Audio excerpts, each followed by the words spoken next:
I'm Molly. I'm a compulsive eater. I weigh and measure 3 meals a day off the GreySheet. I call them into my sponsor. I eat them no matter what. I don't eat between no matter what.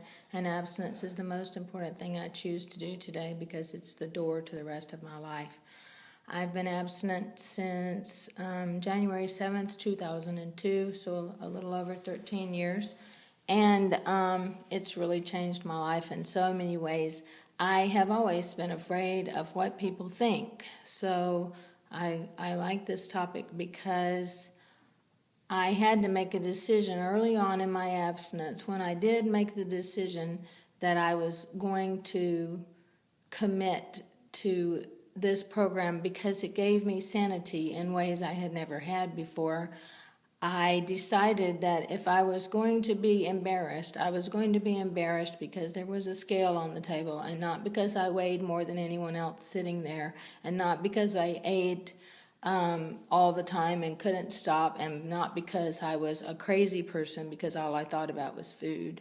I was going to be embarrassed for something that was a way of taking care of me. And I found out when I put my scale, the first time I put my scale on a table at a restaurant with people I didn't know very well, I was with people I didn't know very well at a meeting, and I put my scale on the table. I was so afraid, but nobody cared. It wasn't a big deal to anyone but me. And every once in a while I'll meet someone and they'll ask me what I'm doing. Or I remember a guy at the airport talking on the phone to someone and he said, "There's this crazy woman measuring her lettuce." And I had to laugh because, I didn't know him from Adam, so why did it matter what he thought? Now I get more questions with my scale. Because when I was overweight, it was obvious why I had it. Now that I'm a size 6 and have been a size 6 for, 12 years, people wonder why I'm putting food in a cup and putting it on a scale. And they frequently ask me, and I just tell them that, I lost weight a long time ago and I want to keep it off, and this is what works for me, so I'm still doing it. And that usually is enough to satisfy them. Sometimes I go places with my scale and my food, and I take my food.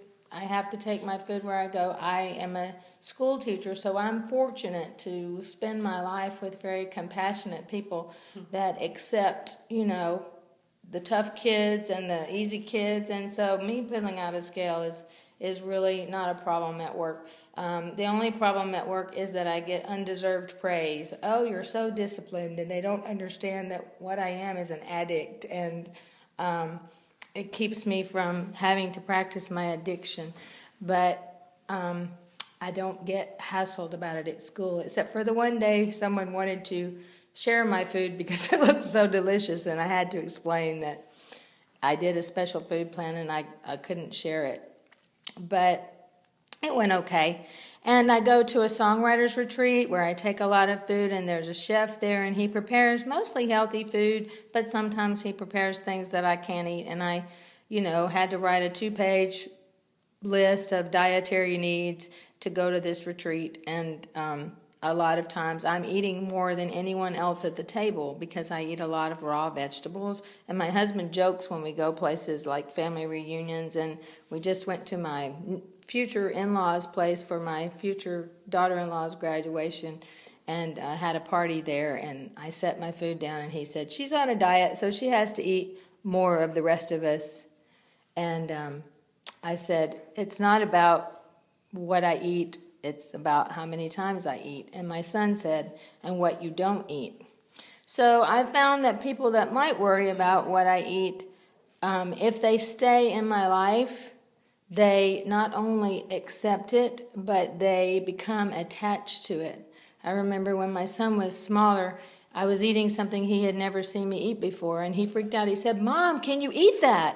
And I said, "Yes." I said, "Does it matter to you if I'm abstinent?"